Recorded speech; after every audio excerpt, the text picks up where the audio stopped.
In 1877, a German geologist sitting at a desk in Berlin, thousands of miles from Asia, wrote down a name that would eventually appear in books.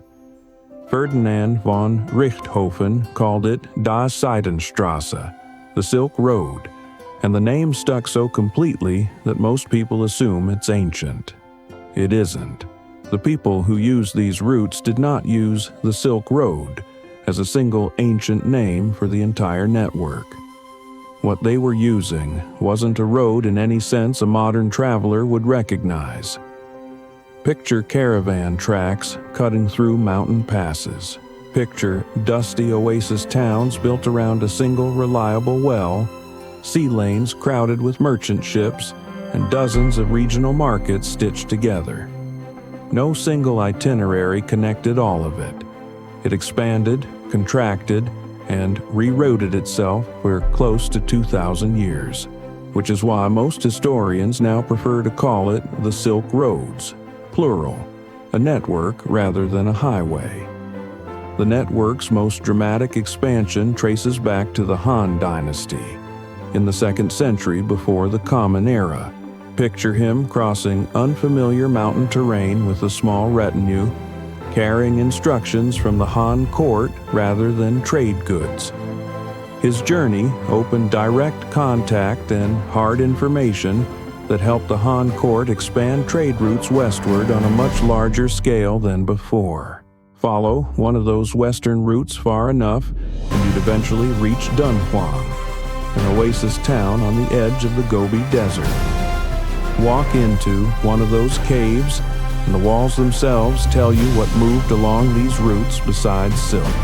Religion spread here because real people carried it, translated it, and left physical evidence carved directly into rock. Further west, another oasis city did for Central Asia what Dunhuang did for China. Samarkand sat at a crossroads where routes converged. Its markets were packed with merchants haggling over dyed silk, worked metal, and glazed pottery inside walls built to protect concentrated wealth. Much of the actual carrying was done by professional intermediaries, and the Sogdians built entire trading networks around exactly that role. Picture a Sogdian trader weighing bolts of silk and jars of spice alongside merchants speaking half a dozen different languages. Nobody walked from a Chinese silk workshop to a market stall in Rome carrying the same bundle the entire way. Cargo moved in stages.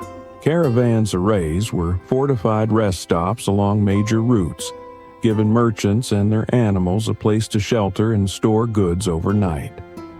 Picture one of these way stations at dusk, camels being unloaded in a stone courtyard while merchants trade news along with goods.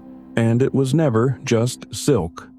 Spices, tea, porcelain, jade, glassware, horses, and finished textiles all traveled these routes. Technologies like paper making and gunpowder spread gradually through overlapping regional contact rather than traveling down one corridor. By the late 13th century, a Venetian traveler named Marco Polo made his way east and wrote an account that reshaped European imagination. Picture Polo, a young man from a merchant family traveling with his father and uncle through cities that had been trading for 1,000 years. The 14th century brought something far darker traveling along these routes. The plague, known as the Black Death, moved westward.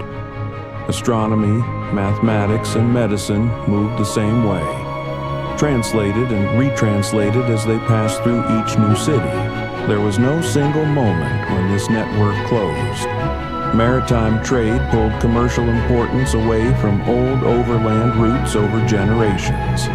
The overland network didn't vanish. It simply stopped being the center of the story, right up until a geologist in Berlin renamed it.